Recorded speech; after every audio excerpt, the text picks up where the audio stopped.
Place à la lecture dans Il était une fois un livre. Voir la mer, donc il s'est fait nommer en Bretagne, il était l'instituteur de Sars. Avec Nathalie Ramage sur Fréquence 8. Aujourd'hui, pour la dernière journée de notre marathon, je reçois avec plaisir, je retrouve Sébastien Tertrais pour nous parler autour de son livre Tsundoku, Une vie ne suffit pas. Bonjour Sébastien. Bonjour Nathalie, merci de m'accueillir pour une dernière fois. De la semaine. De la semaine, bien sûr. De la semaine. À la lecture de votre livre, j'ai senti alors au-delà de cette notion de justice dont on a parlé hier, que vous avez développée, une certaine urgence. Une certaine urgence, comme si on était dans un entre-deux-vie, comme si ce livre était un petit peu une charnière entre peut-être deux parties de vos vies. Est-ce que je suis pas loin de la vérité? Vous en êtes même très très proche. Ça peut paraître bizarre et en même temps non. C'est vrai que j'ai écrit Tsundoku avec un besoin. J'avais vraiment le besoin de, plus qu'une envie d'ailleurs, un besoin de déposer des choses. Partant de l'idée un peu saugrenue que ce que j'avais à déposer pouvait être intéressant pour d'autres. Et ce faisant, je réalisais aussi à quel point ça allait être important pour moi de tourner la page.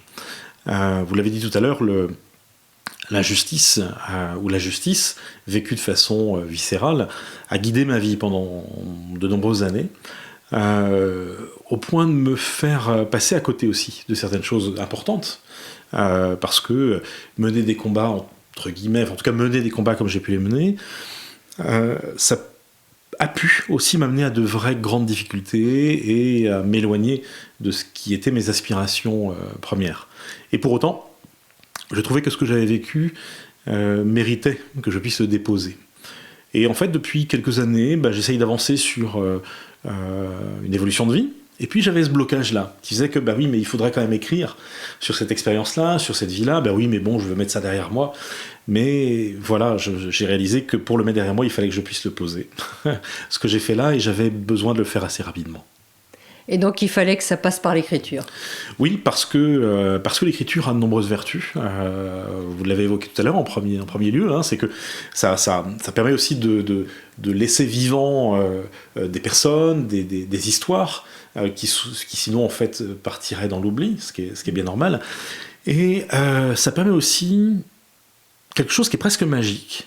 Et ça, c'est un conseil que je peux donner à d'autres, c'est que on va avoir, il y a tout un processus dans l'intégration de ce qu'on a vécu, nous autres, humains.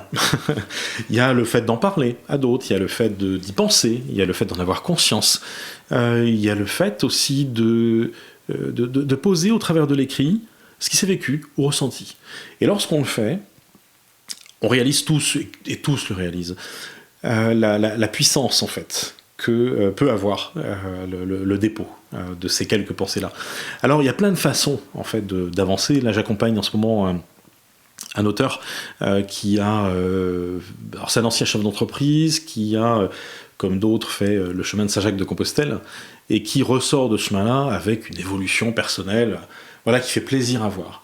Et lui réalise à quel point la marche, au jour le jour, l'a fait grandir. Mais il a eu besoin de passer par l'écrit aussi, pour poser des choses. Et je crois que, pour moi, ça a été important. L'écrit est quelque chose que je pratique depuis longtemps, mais pour le coup, cette rétrospective avait beaucoup d'importance pour moi. Puis c'est aussi une manière de sortir hors de soi un certain nombre de choses, même si elles vont y rester, mais sous une autre forme, de manière peut-être plus intégrée et plus légère. Parce que le fait de sortir comme ça de soi, c'est aussi une manière de mettre à distance, d'avoir peut-être encore plus de discernement que l'on peut en avoir et de regarder ça avec un œil nouveau. Et puis l'âge, c'est vrai que l'âge cheminant, on n'a plus... les priorités vont se repositionner, les prises de conscience, quand on en a 30, quand on a 40, 50, enfin, sont plus du tout les mêmes. Et c'est à ça qu'elles servent aussi. Ben oui, parce que quand on vit des pages. C'est ça, j'ai vécu quelques situations très difficiles, dont je parle dans le livre, et depuis que je l'ai écrit, depuis que je l'ai posé, je n'en parle plus au présent. Et ça, c'est fort pour moi, parce que pendant longtemps, ça a été presque envahissant. Il y a eu, j'ai envie de dire, il y a 2 injustices personnelles que j'ai vécues très fortes, une vécue par moi-même et une autre vécue par mon fils aîné, qui me pesaient beaucoup. Maintenant que je les ai déposées dans Tsuntoku, eh ben, elles sont à leur juste place. C'est-à-dire, elles appartiennent à un passé intégré, qui n'envahit plus le présent. Et ça, c'est fort, fondamental, et c'est bon. Disons que ça a sa place dans votre histoire, mais ça ne vous empêche plus d'avancer, quoi. C'est ça. Donc après, j'imagine que vous allez passer à une écriture plus légère. Est-ce que c'est de moins personnel J'ai cru comprendre aussi que les dernières pages de votre livre étaient peut-être une suite à venir de quelque chose. Harry Potter me fait rêver. Et de nombreux livres, en fait, me transportent comme rien d'autre ne le fait. Et c'est vrai que j'aimerais pouvoir offrir aussi à des lecteurs autre chose et en tout cas ce même plaisir-là. Donc, j'essaye depuis longtemps, depuis longtemps j'écris, je commence à écrire des histoires, puis je les finis pas parce que je suis rattrapé par un quotidien compliqué, par des histoires difficiles, y compris de la gestion de mon entreprise, ou même d'actualité qui me pesaient. Et dans mes livres, ou dans ce que je commence à écrire, en fait, je mettais toujours un petit peu trop d'intention. L'envie de démontrer des choses, de prouver, densité.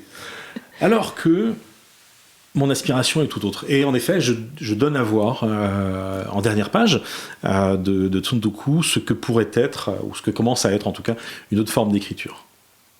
Donc c'est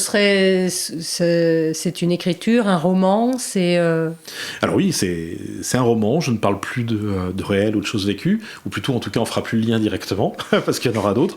J'ai rencontré tellement de personnes incroyables dans ma vie, et j'en rencontre encore plein que forcément plusieurs ont leur place dans les histoires. Et puis peut-être que je pense que pour un auteur, il y a toujours une petite partie de lui-même, même si c'est très distillé, dans ses livres. N'importe quel auteur qui dirait le contraire mentirait. Ou aurait un gros travail à faire lui-même pour en prendre conscience. Mais évidemment, on donne tous à voir, on écrit sur nos histoires, sur nos vies, en donnant l'impression qu'on ne le fait pas, par timidité. Puis d'autres le font complètement. Je pense à Frédéric Beigbeder, par exemple, qui est capable de romancer de façon très fine sa vie. C'est quelqu'un de particulier, mais dont j'aime beaucoup les livres.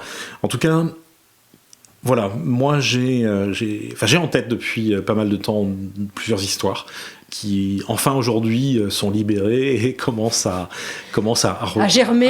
Alors font plus que germer même d'ailleurs, puisque voilà, les histoires reprennent en fait, quoi. Enfin.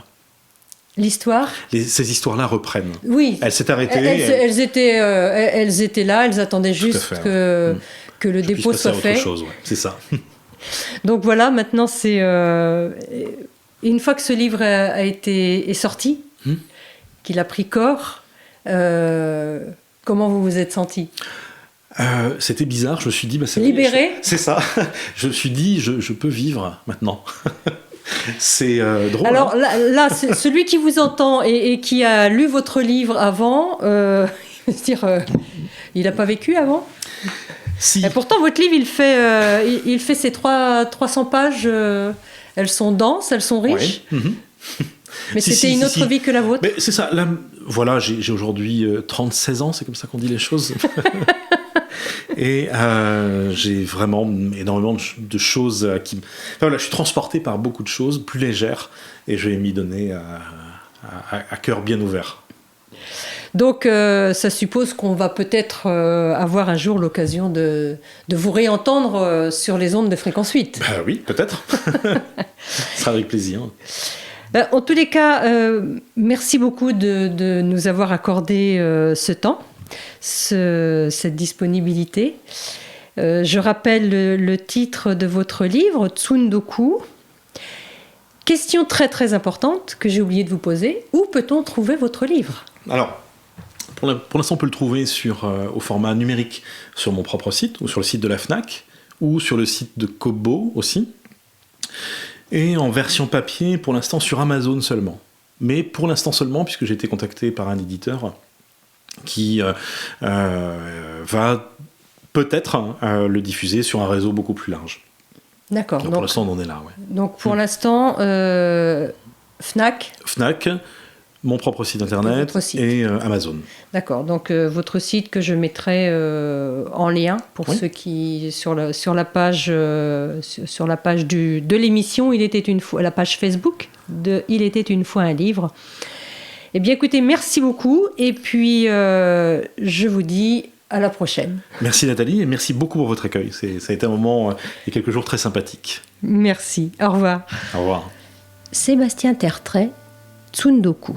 L'aire d'accueil était bordée sur son côté sud par le cimetière du Nord, par son côté est par le canal Saint-Martin, auquel on accédait par un petit chemin après avoir franchi un portail métallique vert en mauvais état, et sur son côté nord par des terrains de foot et 2 terrains de tennis. Le cadre de vie était pour le moins agréable, chaque emplacement ayant son petit coin de verdure. Des sanitaires collectifs comprenant des douches, des WC ainsi que des lavoirs étaient à disposition des familles, répartis en 2 blocs, un pour chaque pétale. Philippe a salué chaleureusement un homme en bleu, puis il me l'a présenté. Assez grand et élancé, il s'appelait aussi Philippe. Il était chargé de la maintenance et de l'entretien du terrain du Gros Malon. Il y travaillait depuis une dizaine d'années déjà. Je me suis gardée de lui demander s'il avait sa fine moustache depuis son arrivée ici et les saluer à mon tour.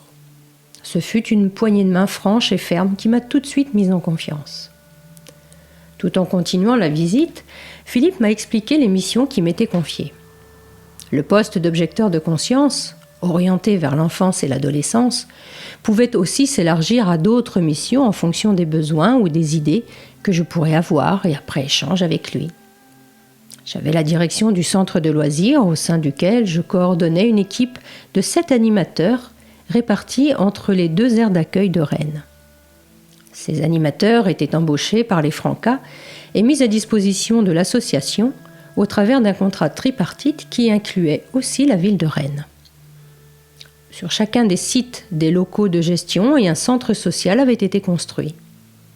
Un des objectifs était de favoriser la rencontre entre jeunes voyageurs et sédentaires, ce qui se faisait en lien avec les centres de loisirs de la ville de Rennes. Nous avons terminé la visite par l'accueil où j'ai fait la connaissance de l'équipe de gestion et d'entretien, ainsi que de leur mission.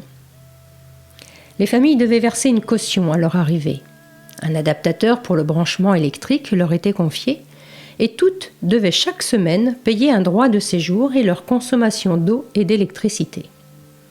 L'association gérait aussi un service courrier pour près de 300 familles dont toutes ne séjournaient pas sur le département. Grâce à ce service, les voyageurs pouvaient disposer d'une adresse permanente pour les formalités administratives et leur correspondance privée, ainsi que se faire réexpédier leur courrier là où ils séjournaient. Ce service, payant, ouvrait droit à une domiciliation, élément incontournable de toutes les démarches de la vie de tout un chacun. Le courrier était récupéré chaque matin à la poste par le vaguemestre de l'association, qui procédait ensuite à son tri, opération qui pouvait se révéler être fastidieuse. Dans les jours qui ont suivi, je suis très vite entrée dans le vif du sujet. Les activités du centre de loisirs du Lys 35 ne différaient pas vraiment de celles des autres équipements de la ville. Toutefois, j'ai constaté, non sans surprise, que les enfants voyageurs étaient bien moins blasés que les enfants sédentaires. Même les plus grands prenaient plaisir à des activités aussi simples que le coloriage ou la fabrication de masques en plâtre. Un des grands succès rencontrés fut l'organisation d'un après-midi photo avec les enfants et leurs parents. Nous avons été largement débordés par l'affluence des demandes. je découvrais l'importance de l'image au sein du monde du voyage, qui occupait une place que n'avait pas l'écrit dans la mémoire collective. Je participais à plusieurs projets en lien avec l'équipe sociale, dont je découvrais les différents métiers. Assistante service social, travailleuse familiale, éducatrice de jeunes enfants, auxiliaire de puériculture, infirmière, éducatrice spécialisée. Des profils variés pour un accompagnement sur tous les domaines ou presque.